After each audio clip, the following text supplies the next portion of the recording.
She moved to California aged 19 to try to break into the movie business. Short worked in various jobs and partied with many men. 7 days before her death, she wrote a former boyfriend that she planned to move to Chicago and look for work as a fashion model, but that ambition was cruelly thwarted. Police trawled through hundreds of suspects, concentrating on the men Short had been seen and narrowing it down to 22 people of interest. But they were hampered by many false leads, including confessions from both the mentally disturbed and attention seekers. The case continues to inspire movie makers. The latest version of the story came to the screen in 2007 at the hands of veteran director Brian De Palma. The fictionalized account starred Josh Hartnett, Aaron Eckhart, and Scarlett Johansson. De Palma said the modern film noir fleshed out the tragic story using a mix of real and imagined elements. Well, you have to keep the kind of interlocking storylines, and they are very complex because one thing reveals something about something else, and you have to find images that hook into the audience's mind, like Gwyn Payne, in which I found that old silent movie where you saw the Hugo story brought to the screen. So you have that image of that leering face that's going to pay off later in the way that the dahlia is cut across the mouth. But it's sort of planting all these sort of subconscious images into the audience's mind, and then as Josh puts the puzzle together, you begin to see how they all work to solve the mystery. But in real life, Elizabeth Short's sad demise remains unsolved, a true Hollywood mystery.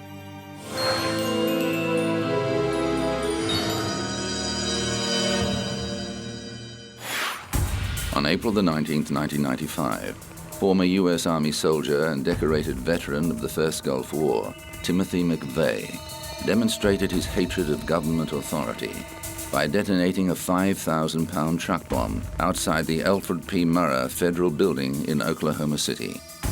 The blast destroyed the front of the 9-story building, killing 168 people, including many children who were in a child care center just above the bomb site. More than 800 people were injured. As a massive rescue operation swung into action, police began the investigation, which became the biggest in American history. 90 minutes after the explosion, McVeigh was arrested for driving a vehicle without registration plates. Just before his release, 48 hours later, authorities connected him with the bombing after discovering that the truck that carried the bomb had been rented under one of McVeigh's aliases. Then the search was one for McVeigh's Army buddy, Terry Nichols, who helped the veteran load the explosives on the truck. Their friend Michael Fortier was also charged with failing to inform authorities of the imminent attack. After an extensive trial, McVeigh was convicted on 11 counts of murder and conspiracy. He was sentenced to death and executed in 2001. Nichols stood trial twice. He was first found guilty of conspiring to build a weapon of mass destruction and 8 counts of involuntary manslaughter of federal officers and sentenced to life imprisonment. Then in 2004, he was found guilty of 161 counts of first-degree murder and sentenced to 161 consecutive life terms without the possibility of parole. In return for lesser charges, Fortier pleaded guilty and testified for the prosecution. He served 8 years of a 12-year sentence and was released into the Witness Protection Program. Today, the site of the bombing has been transformed into a national park that contains a memorial commemorating those who lost their lives in one of the worst acts of terrorism in U.S. history.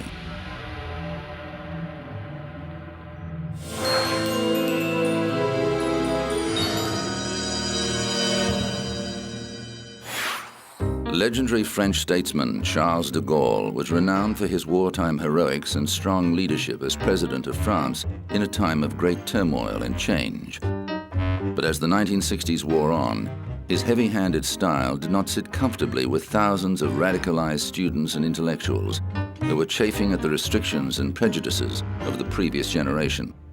In May 1968, discontent erupted in Paris. By the time it was over, France had been transformed. The problems first surfaced in March of that year, when a group of students, poets and musicians occupied an administration building at Nanterre University to protest against class discrimination and university bureaucracy. They surrendered without incident, but unrest continued to build until it spilled into the streets 2 months later. After a rowdy protest, police fired tear gas into a crowd of students at the Sorbonne University and were forced to arrest hundreds of people as students flocked to the site in solidarity. Schools and universities across the nation were shut down and put under police guard. The situation escalated when 10 million workers went on strike to support the protests, and more than 1 million people marched through Paris. The problem grew so big that the government called a snap election. At one point, de Gaulle was even forced to seek refuge at a German Air Force base. France teetered on the brink of revolution, and the riots inspired similar actions around the world. Finally, the situation dissipated, and police withdrew from the universities. Students quickly occupied the Sorbonne again until police retook it on the 16th of June. De Gaulle won an overwhelming victory at the subsequent elections, but his presidency had been fatally weakened. He resigned in 1969 and died suddenly in 1970, 2 weeks before his 80th birthday.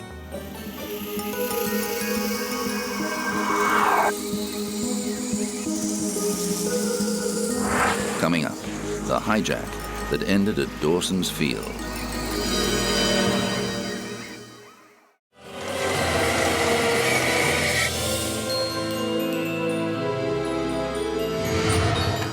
It became known as Black September. The month of the lives of hundreds of aeroplane passengers lay in the balance. More than 300 people were taken hostage when Palestinian extremists hijacked 4 airliners between September the 6th and September the 9th, 1970. 3 of the flights landed at Dawson's Field, a desert airstrip the militants renamed Revolution Airport. On September the 12th, they blew up the 3 aircraft to demonstrate their resolution, moments after the last 40 passengers left the aircraft. The dramatic footage of massive jet fuel explosions and billowing smoke mesmerized the world television audience and put greater pressure on the affected governments. The People's Front for the Liberation of Palestine, a segment of the Palestine Liberation Organization, said it had taken the drastic step because it believed military action was about to be launched to retake the plains. The guerrillas were constantly battling Jordanian forces in the streets of Amman, with the hotel housing most of the hostages taking heavy fire. Although the terrorists had successfully captured 2 flights, with the 3rd brought in later by an unaffiliated sympathizer, 2 hijackings did not go as planned. The taking of LL Flight 219 was foiled when pilot Uri Bar-Lev put the Boeing 707 into steep nosedive and threw the 2 terrorists off balance. The flight landed safely at Heathrow, where Leila Khaled was taken into custody. The other would-be hijacker, Patrick Arguello, died from injuries received during the struggle. A 4th flight refueled in Beirut, where another 9 militants boarded the plane and diverted to Cairo after its pilots successfully convinced the hijackers that the 747 was too big to land in the desert. It was wired with explosives and blown up a few moments after the passengers disembarked. The PFLP's demands included the release of Leila Khaled and Palestinian prisoners in Germany, Switzerland, and Israel within 72 hours. At a press conference in Amman, the Marxist-Leninist group transfixed the world as it outlined its manifesto. To make it clear to the whole world that PFLP is not a bloodthirsty organization, we have released all women and children and sick gradually since the first day. PFLP had also transferred the rest, that is the 40 passengers, who are classified as suspects under interrogation or hostages by the revolution, have transferred them into a more cozy place. Nevertheless, these people are now living in much better conditions than that on the airfield or in our refugee camps, and they will be kept there until our prisoners are released.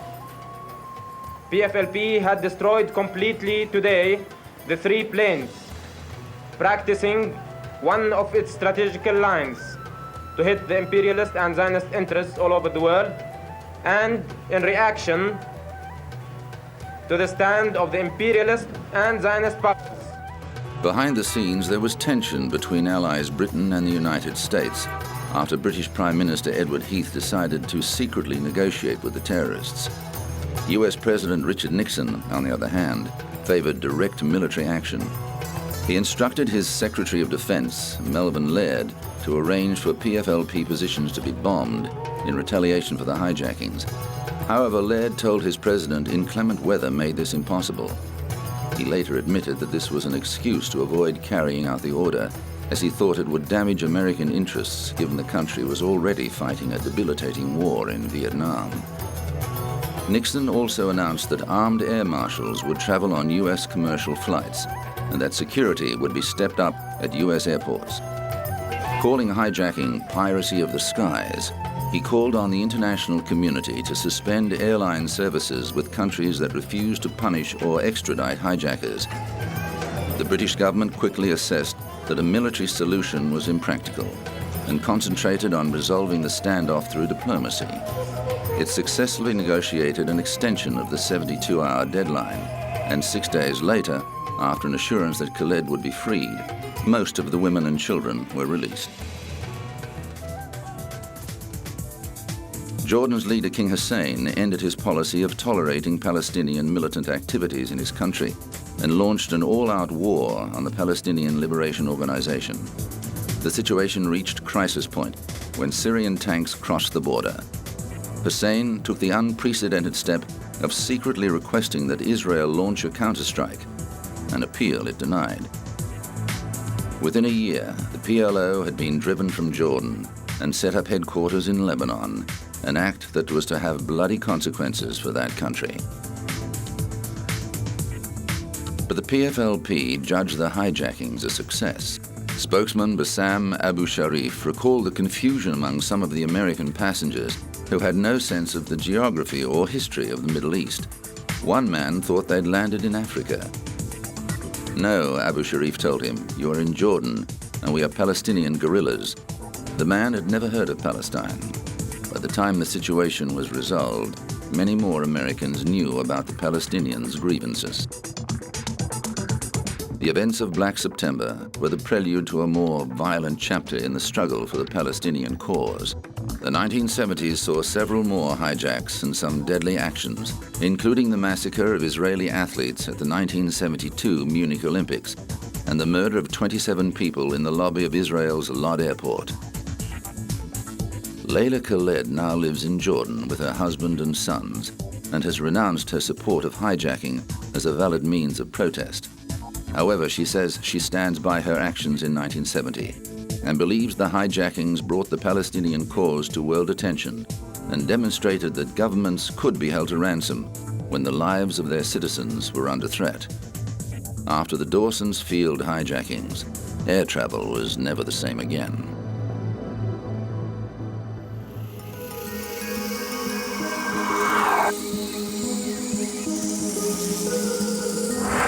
Coming up, Naomi Campbell's costly temper tantrum.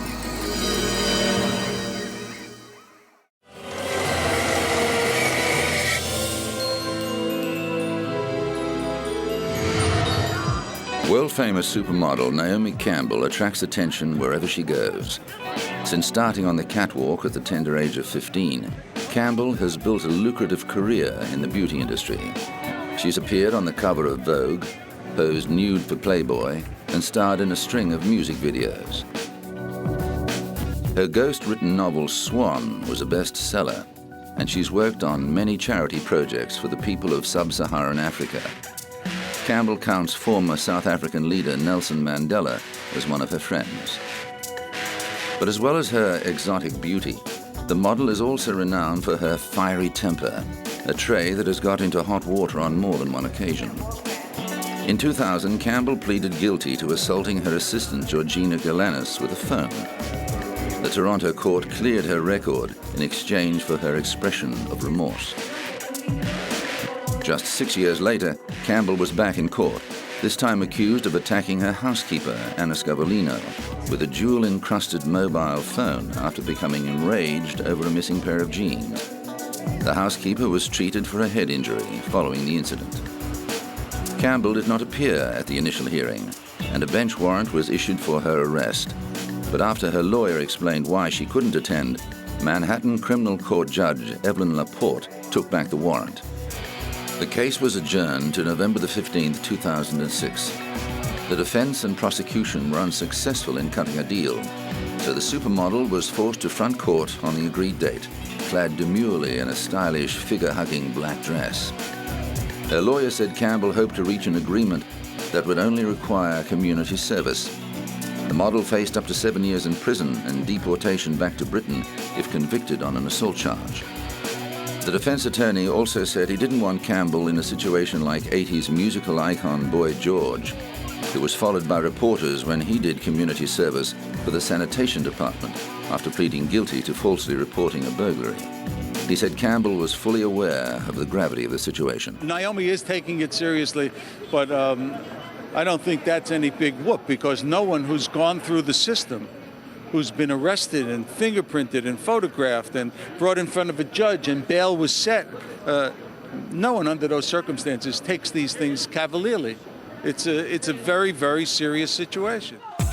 Campbell was also hit with a lawsuit from another former employee who said the British model viciously assaulted her while calling her a dumb Romanian. The lawsuit by Gabby Gibson called Campbell a violent super bigot. Gibson said the model hit her, called her names, and threatened to charge her with theft after being unable to find a pair of jeans designed by Stella McCartney. The maid worked for Campbell from November 2005 to January 2006.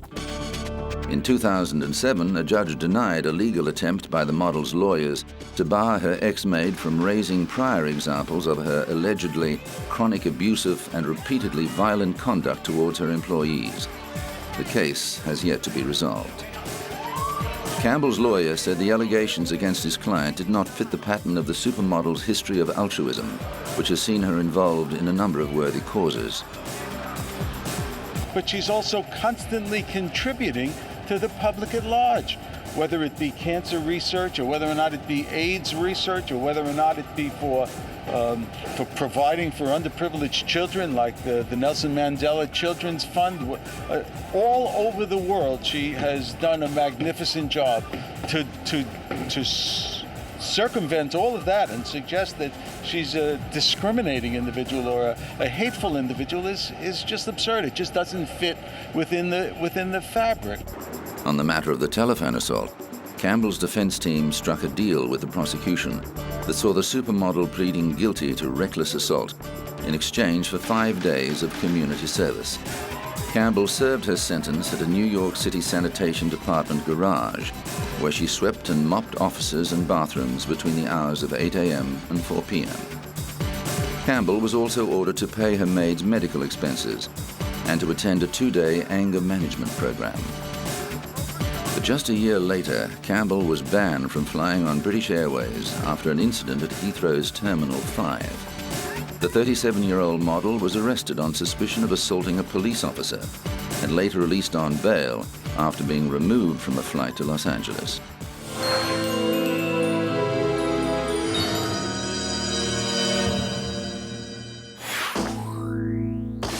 Britain's police traditionally patrol without firearms, but Liverpool's gangland wars of the mid-90s were so violent that Mersey police took the unusual step of taking to the streets fully armed. Officers needed protection against the hardened gangs that were fighting over control of the city's nightclubs and drug distribution. The explosive dispute led to the shooting death of David Ungi, the head of a powerful local family, in May 1995. A further 9 shootings rocked Liverpool as the gangs retaliated against each other. What concerns me is the lowering of the threshold of what used to be unacceptable behaviour, where people are now willing to use firearms, whereas perhaps in the past they would have used fists or knives. Ungi's lawyer denied he was a criminal. What I have to say is that in any major city in this country, there are obviously criminal elements, some more organized than others. But I'm not aware, as a solicitor who's been practicing here for 20 years, of any organized mafia in this city. Certainly in my conversations with senior police officers, there's been no suggestion that my clients are part of a criminal mafia. But the godfathers of crime in Liverpool had access to some of the deadliest weapons. One police raid netted 4 Uzi machine guns. Carrying weapons has suddenly become a fashion accessory to those people of that kind of mind who feel that they must carry weapons and flaunt them and every now and then fire them off. Doctors at the city hospital were appalled with the wounds they had to deal with. We've seen people with shotgun wounds to the back which have penetrated into the chest and have collapsed both lungs. We've seen shotgun pellets and wounds spread all around the limbs. We've seen limbs almost taken off with shotgun sprays. We've obviously seen chest injuries of all sorts. Some of them requiring the chests to actually be opened, but many of them just requiring to be taken to the operating theatre very, very quickly. But it was the emotional wounds inflicted on the locals that concerned community leaders. The great majority of people in Toxteth are not lawbreakers, they are not violent people, they are not involved in criminal gangs or anything like that. And their lives are being disrupted by what they see going on around them. And the fear is one part of the community would be turned against another. There's no reason why it should, but when people are feeling insecure, then all sorts of things can result. As the main port of entry for illegal firearms and drug importation, Liverpool continues to be a hotspot for violent crime and home to some of Britain's most trigger-happy criminals.